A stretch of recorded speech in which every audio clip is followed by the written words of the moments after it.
Guys, welcome back to my channel. My name is Dr. Najman Riaz. I'm a practicing psychiatrist in the state of New Jersey, and I also love to empower people, especially women in workforce. Remember, we're talking about stress and our body's inner capabilities of handling this stress. So there are several ways that our body is naturally gifted with producing either some form of stress busters or neurochemicals, neurotransmitters, which give us this good feeling. And there are many other ways. So in this video, I'm going to share with you guys about dopamine. Dopamine is a very important and a much needed chemical that is produced in various parts of our bodies, but it's mostly utilized by the brain cells. Dopamine is used by the brain cells to send messages in between one cell to another cell. That's why we call it a chemical messenger. It's very important for our existence, for our survival. In fact, it's called as the pleasure hormone. It's responsible for that reward system in our brain. Certain conditions, certain mental health conditions can happen because of deficiency of dopamine or because of excess of dopamine. For example, depression, ADHD, in which we have less or underproduction of dopamine, and conditions like mania or schizophrenia, in which there's an excess amount of dopamine produced in some areas of the brain. So what does dopamine do? Dopamine is responsible, as I said, for that pleasurable feeling, that feeling of well-being, that happiness. It helps us think clearly, plan, concentrate, focus, stay motivated, give us that drive, stay awake, stay energetic, just as we say, like a happy hormone. So we want our body to produce just the right amount of dopamine, because excess of dopamine can be just as detrimental, rather more detrimental than the lack of dopamine. Excess of dopamine, like in mania, for example, or in schizophrenia, can lead to agitation, violence, or delusions, hallucinations, what we call psychosis. So today I'll share with you is that how we want our body to produce this dopamine at a slow, steady, and consistent level.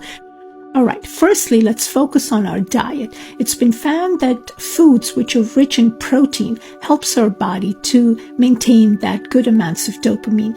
Protein in the form of chicken, meat, dairy, fish, and if you're vegan, then consuming like legumes or pulses, as we call them, chickpeas, so anything which is rich in protein like tofu.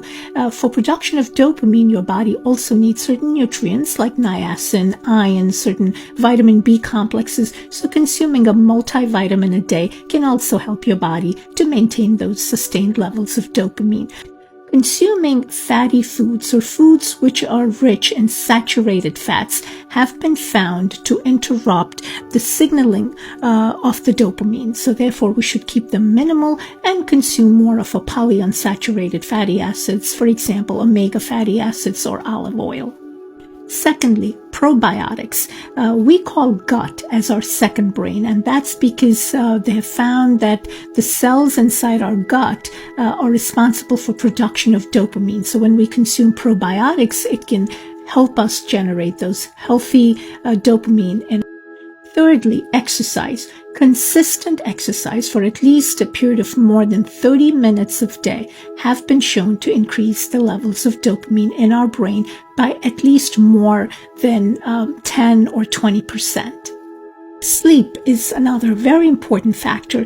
You know, our body maintains this natural levels of dopamine. As we get to the end of the day, the dopamine levels in our body decrease, which is what causes this fatigue, tiredness, sleepiness, telling our body that it's time for rest or time to go to sleep. And in the mornings, our levels of dopamine are higher.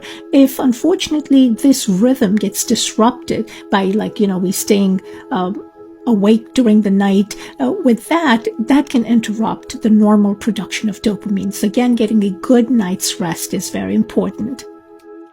Research found that meditating for at least about 1 hour increased the levels of our dopamine to at least more than 65%.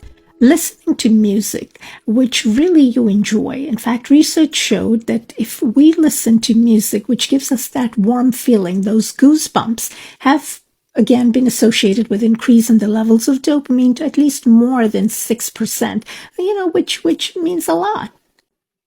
And yes, moderate amounts of coffee and dark chocolate are also responsible for giving us that nice, good dose of dopamine. And finally, sexual activity, especially with a partner with whom you feel emotionally connected with.